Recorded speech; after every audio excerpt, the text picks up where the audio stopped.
Ryan Garcia pulling out again? Man, whatever. Look, if Ryan Garcia pulls out again, that'll be a nightmare in the making. Like, pull out of what? Pull out of what? He's pulled out of many fights. He's pulled out of many things. And it all happened after the Luke Campbell fight. I don't know whether this guy is motivated to be a fighter, or is he just insecure about or if he's unsure about his own capabilities of his chin and being able to have like his own durability as a fighter in his next fight. So, which could be a reasonable thing, which could be fine, because he got dropped against Luke Campbell. He got dropped. Pretty sure that was the first time he's ever been dropped. But as much as that's the case, he still has a career, and he still should stay active to avoid getting knocked out in later fights, like against Javier Fortuna, because in my opinion, this fight is easy work for a fighter like Ryan Garcia. That is just my opinion. I feel as though Ryan Garcia will dominate Fortuna and probably knock him out. I think Ryan Garcia's punches are too sharp, too quick, and way too accurate for a worn down fighter like a Fortuna. But even before that, he pulled out. He obviously didn't pull out saying, oh, he was scared or anything. No, he pulled out for other reasons, mental health reasons, injuries, all that stuff. I'm pretty sure he pulled out of the Joseph Diaz fight for an injury. Then he pulled out of the Fortuna fight for mental health, which is reasonable, you know. But I want to see more from Ryan Garcia because he has so much potential as a fighter, but his execution is just not good enough. His career is sort of falling down the drain, just pulling out and doing this and doing that constantly because people are not going to really believe him anymore. And the worst part is this is after his best significant victory.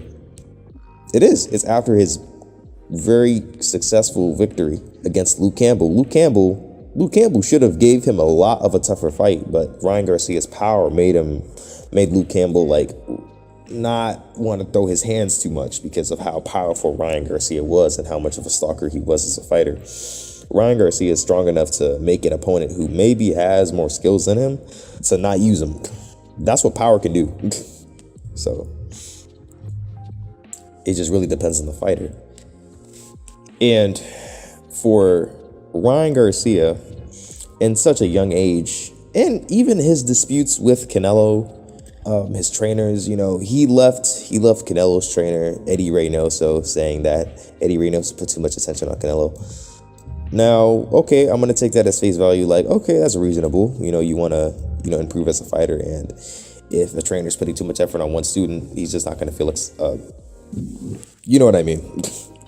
You know what I mean? But still, it's like basically being left out, just like how Frank Sanchez left for not the same reason that I know of, but he also left for the same trainer as Ryan Garcia. They both left for Joe Goosen. Joe Goosen was a big fan of Ryan Garcia, and he used to even train Ryan Garcia. But even no matter the trainer, it's about what's inside as a fighter that's really gonna make him prevail. You know, Canelo wants to argue with Ryan Garcia, saying that Canelo was a world champion by the time he was at the same age that Ryan Garcia was now. But as much as he can say that is as much as I could say Canelo was given that belt essentially and fought a bloated welterweight for his 154 title. And the opponent wasn't even a significant opponent at all. Then he was older of age too as well. Matthew Hatton, Ricky Hatton's big brother. That's who Canelo fought. So as much as I could say that, I could also say that, you know, Canelo's first ever title wasn't even that impressive of a victory. It seemed like more of a prospect title that was given to him instead of a title that was of a competitive fight. No disrespect to the fighters, but to me, it just seemed like a promotion victory for a world title, just to promote him as a fighter. Like, here, we're going to give you this belt, basically. And I'm unsure of Ryan Garcia's focus as a fighter. I'm unsure of it.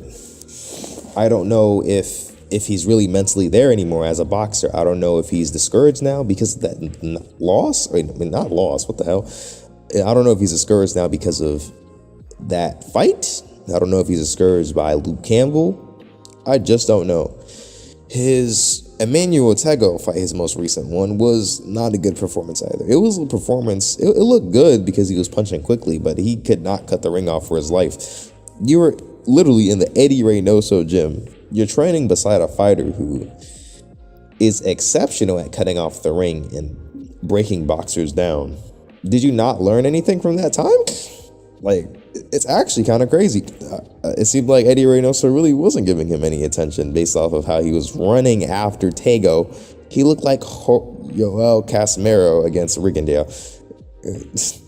He was literally chasing after that dude, bro. Chasing after him. Emmanuel Tego was like on survival mode after the third round. So I'm not sure about Ryan Garcia's career. I'm not. He refused to take the Devin Haney fight. He refused to take that. I'm pretty sure. I think this was around the time when he was trying to do the Manny Pacquiao versus Ryan Garcia type little exhibition fight thing, and he decided to put the Devin Haney offer on the side to fight Manny Pacquiao for more money. Okay, you know, that's more money the better, right? But when that Manny Pacquiao thing turned out to be just non-existent, or at least it just didn't work out. Ryan Garcia still denies the WBC thing with Devin Haney, and the timing of it is okay.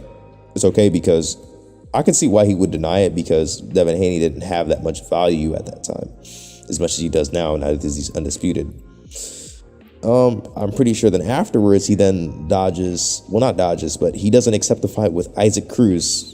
I'm pretty sure there was another reason why that fight didn't come into fruition, but I'm just gonna go with he denied that as well.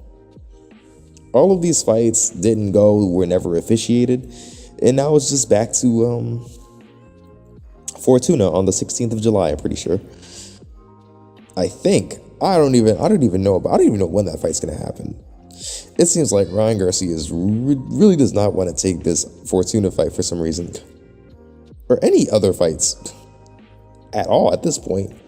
And it's concerning because he's so talented. He has such a strong punch and such good speed. He's such a good fighter. He beat Virgil Ortiz in the amateurs. He beat Devin Haney in the amateurs a couple of times. He's 5'10", 70 inch, 770 reach, He has great dimensions for his weight class, and he has hands. I'm not gonna go at his work ethic. I don't think that's the issue. I don't think his work ethic is the issue necessarily. I think it's just more or less of him being intimidated by the knockdown of Luke Campbell. I think that's mentally got to him. And he's still suffering mentally from that time, making him worried about whether if he could take a punch or not, which is why he's been a roller coaster for these past 2 years, which is unfortunate because he's such a talented fighter. Even after he won that Luke Campbell fight, I think that mental realization happened a little after. I don't think it was immediate. I think it happened after. If it was immediate, he probably would have been hesitant to punch after that, but he kept initiating the fight and he stopped him on a body shot, which is where I say the talent comes in. He not only stopped him on a body shot, but he was winning on points. Not to say Ryan Garcia is an exceptional round winner, but he can definitely take rounds from you. He definitely has some round winning capabilities. He isn't just going to be low all the time, every literal time. No. I just want to see him come back, actually fight Fortuna and win, and see if he regains that confidence. I would like for him to, I hope he really does regain the confidence, because I would love to see him against fighters like Devin Haney, Tank, all of these other fighters. Even on interviews, like the Mike Tyson interviews and stuff, he asked this fighter, that fighter, if they wanted to fight, if they were up for it. And all this discussion started to happen, but where are the fights? Where is it being claimed? Where is this fight happening? Nothing's happening. All I hear is just words, no actions. And it's unfortunate, but the time will come for Ryan Garcia as long as he doesn't lose. Because if he loses, oh no.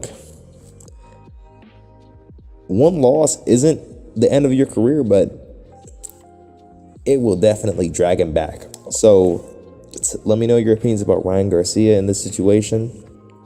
How do you guys feel about it? Let me know. All right. Please like and subscribe. Goodbye.